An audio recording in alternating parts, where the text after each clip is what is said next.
Do you think Arena Breakout is pay to win? Well, today I'm going to be answering that very question.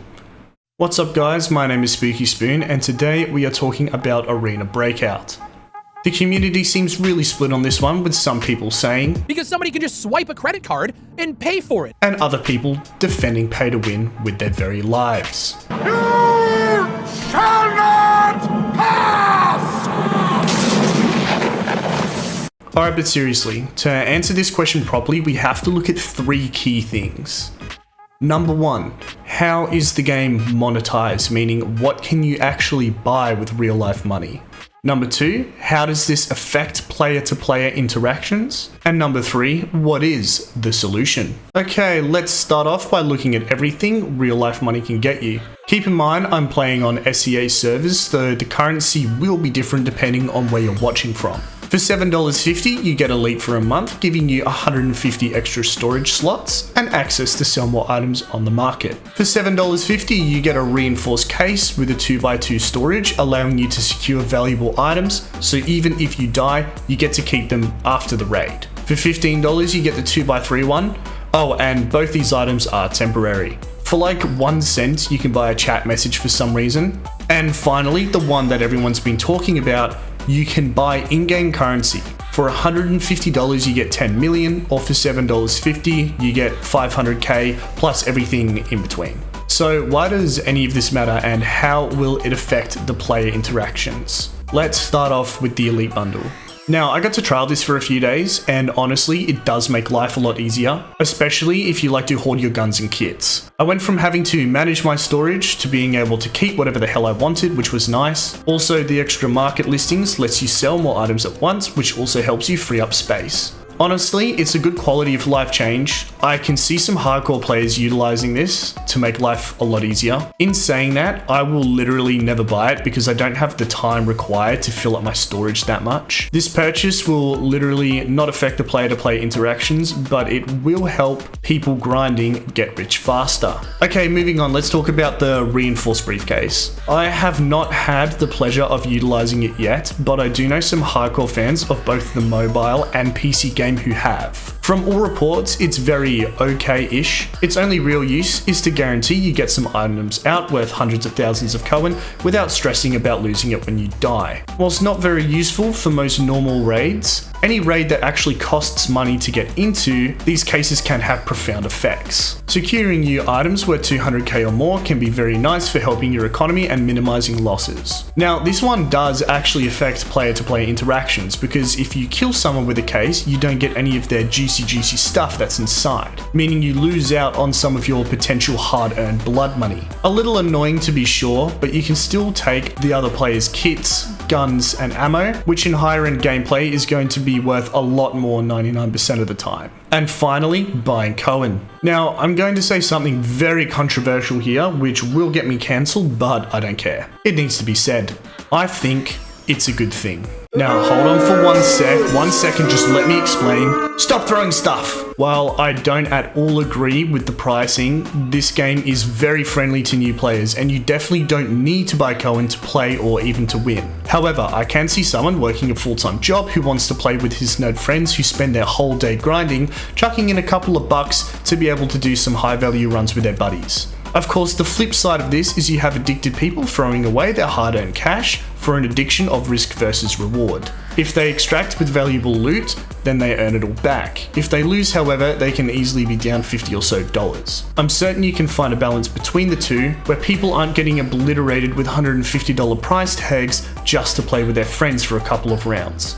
And yes, this will affect player-to-player interactions in a few different ways. First off, people who have spent money will either be incredibly passive because they have just spent $50 to play in the same lobby as tryhards. This will lead to less fighting and more sneaking around with a lot of passive and safe gameplay. This will be much less fun at the higher skill raids. Alternatively, the same people could drop down on a farm raid and laugh as people with basic weapons try hopelessly to pierce their level 6 body armor. This walking tank could make their way through the map, bullying everyone and extracting with stuff only worth a fraction of the value of their kit. Now, we can all see why this is a dumb idea, because all it takes is one psycho with a shotgun hopped up on liquid paint painkiller to ruin your whole day with a slug round to the face. So I think it's more likely you will see them in raids that can actually make them money. Problem: overpowered people, passive gameplay, and getting your hard-earned kit taken by a psycho 15-year-old with an Adderall addiction and access to his dad's bank account.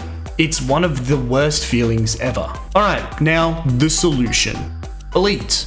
Change nothing. The price is fine and it's pretty standard, if not cheaper than most battle passes nowadays, and you can get insane benefits if you're going to grind for it. I think it's positive monetization for the people who enjoy the game. You could argue that a month is a very short time frame to have this, but hey ho, you can't ask for everything. I'd personally make it 3 months. Reinforced briefcases. Okay, I don't like these. I especially don't like how they aren't permanent. I'd happily chuck in $10 to keep a 2x2 case, but personally I don't play enough to make the temporary cases worth it. It does seem kind of unfair to players who have worked hard for a good kit, secured a kill, and then don't get to reap all the benefits. Make them cheaper, please, and also have permanent options. I want to support this free-to-play game, and these cases would be the best way for me to do so, but I'm simply not paying monthly. They can easily keep you raiding for a few extra hours per day, and they encourage people to go towards the higher tier objectives, which is a good thing. It encourages fast and brutal gameplay, as more players rush towards the higher tier loot to secure it faster. Again, I could actually see myself spending money on these, because I think they would benefit how I play the most. I also love supporting free-to-play games when I can, because at the end of the day, isn't that what in-game purchases are supposed to be about, right, EA? Messaging. Who cares? This is ridiculous. Just remove it. People have a right to be mad about this stuff. Personally, I won't even use it, so I don't really care either way, but it does speak volumes to your community. If you want to be a part of it, then pay. Like, what the fuck? Okay, I won't be a part of it then. And finally, buying Cohen. Again, I'm gonna get rolled for saying this, but I think the prices should actually be cheaper. Yes, increase the pay to win. What a great idea. And I'm not saying get rid of the $150 price tag either. I live in New South Wales, which just so happens to be the gambling capital of the world. I've seen people rinse thousands of dollars in a few hours just to go home happy they got to play. If you earned it, it's your goddamn right to spend it however you want. And if that's on the best gear set in a video game, then you go for it, buddy. But it would be great to see people get more return for their investment. Personally, I think about it like this.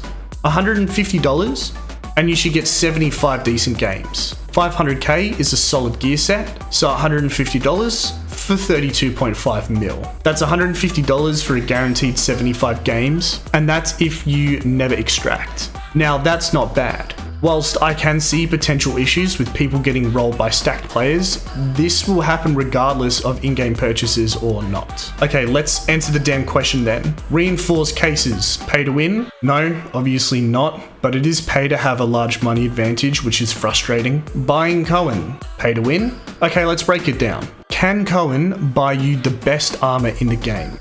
Yes. The best guns in the game? Yes. OP meds? Yes. Can you get the exact same gear just by playing the game? Also yes. Either way, you are trading in your time for gear in the game.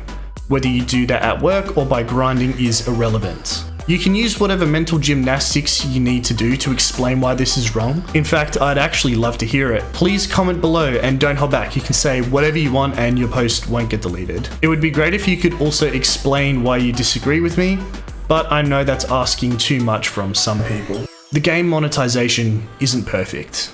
It likely never will be. I truly believe we can get to a better place than this. Hopefully the devs listen. That's it from me today. If you enjoyed the video, like and subscribe, and I'll see you in the next one. Peace.